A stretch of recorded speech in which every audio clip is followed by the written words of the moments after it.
Hi again, guys. This is Liberty again. I hope you guys watched my earlier videos on layers. I know it was a bit unorganized, but it was my first one. I'm just testing out the response I'm getting. But I'm posting this video about an hour, I think, after my first one. So I think this one's going to be much longer than the earlier one because there's a lot to talk about. So today I'm going to be talking about brushes on Gimp, and not all of them, because I doubt you're going to be using all, but most, and brushes that you're almost 100% going to be using. So let's just open up a random doc. Now the reason I don't fast forward my videos is because some people find it a little bit hard to understand, and I talk relatively slowly, so I think it's going to be quite easy for you guys to understand if you don't. So first thing, this is the rectangle select tool. Let's just open up a random image. And by the way, if you supposedly cancel out this toolbox, I can tell you I've done that about 1,000,000 times. You can just hit tools, and this helps you organize them a bit more, so they're all put into categories. Okay, so let's just open an image. So there's layers.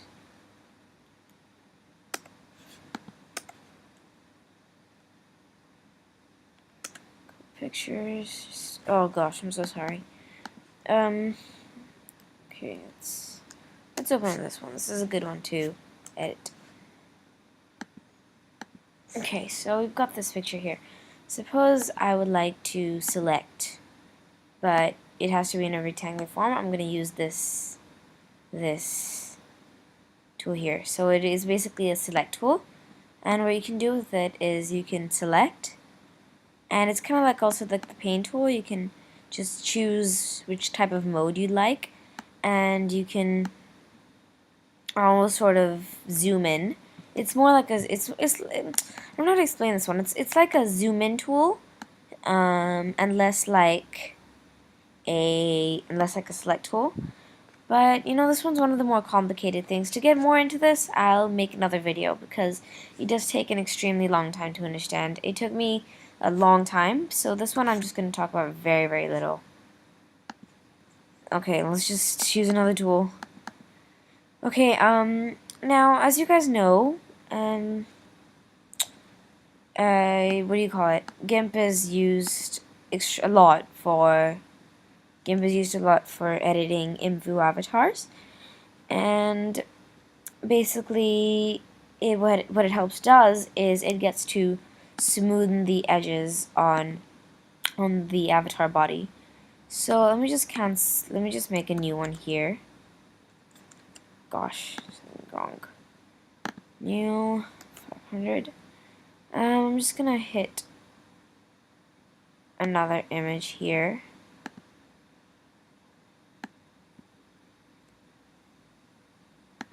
So let's just go with the cartoon pig.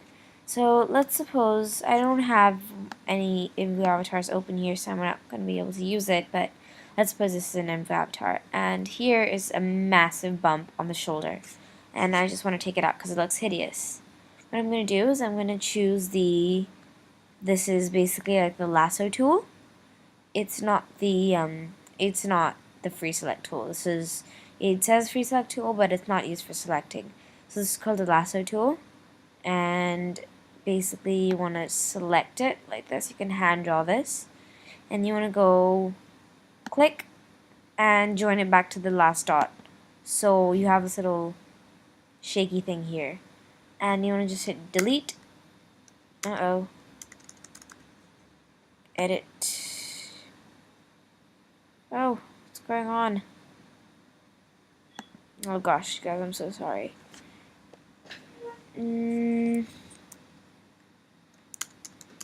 Should be deleting. Well, if you're on a PC, you won't have any trouble with this. It'll delete easily if you click the delete button, not the backspace, the delete specifically. This is being an extremely large pain. Yeah, this is embarrassing. Okay, so to do so, you're gonna have to just gosh.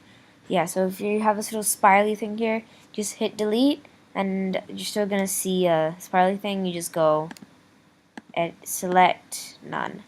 Shift Control A. So let's just go Shift Control A. It's not selecting anything, and let's move on to the next most important tool. Let's see. Aha. The zoom in tool. This is really simple, but it can get really annoying if you don't know how to use it. So, suppose I want to edit the pig's nose and change it to a darker shade of pink. I can just click on the area I want to zoom into, and here it is. Also at the bottom of the page over here, you can adjust it from here as well if you don't like it. Like if you want to zoom out, you can just hit 100 and it's back to normal. The move tool, very simple. You have the move option here. Just move it around,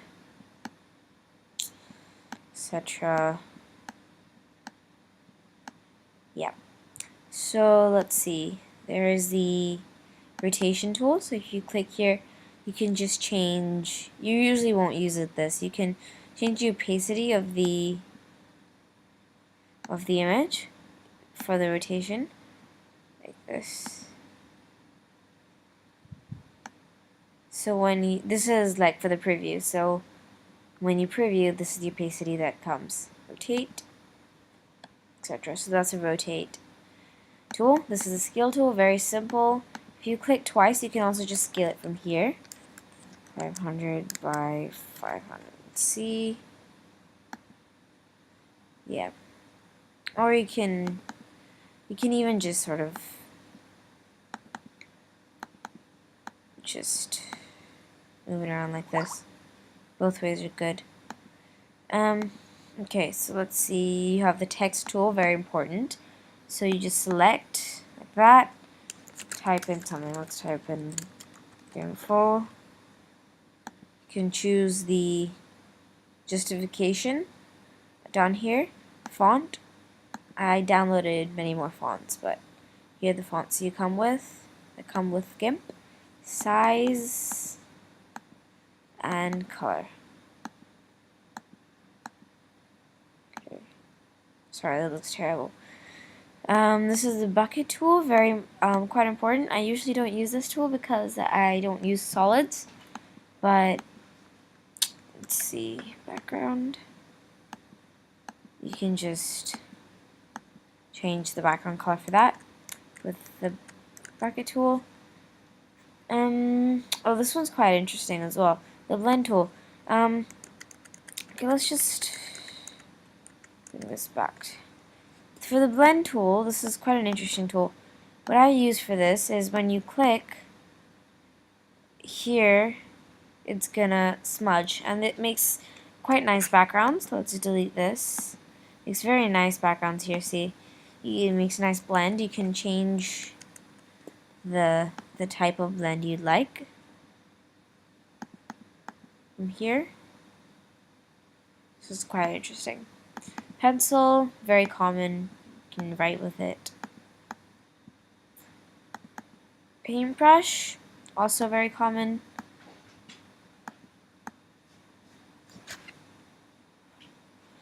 So you can just draw, and you can change the type of paintbrush you want. This is a new computer, so I have like 0 brushes on here. You can change the size. You can change if you want to fade it out. Fading out is quite interesting as well. So you can just go wee, whoosh, whoosh, whoosh, whoosh. Quite nice if you want to make backgrounds. You can also change the color by clicking on the first box here. So yeah, eraser, very simple. Erases. And well, this is the dodge and burn tool. This is quite a tough one as well, because I'm only talking about the extremely basic type of brushes here. I'm not going to be explaining the dodge and burn tool, but it's quite an important tool for in video editing, and I'll talk to you about this in the next video. Thank you so much for watching, guys, again. Really appreciate the support. Okay, thank you. Bye-bye.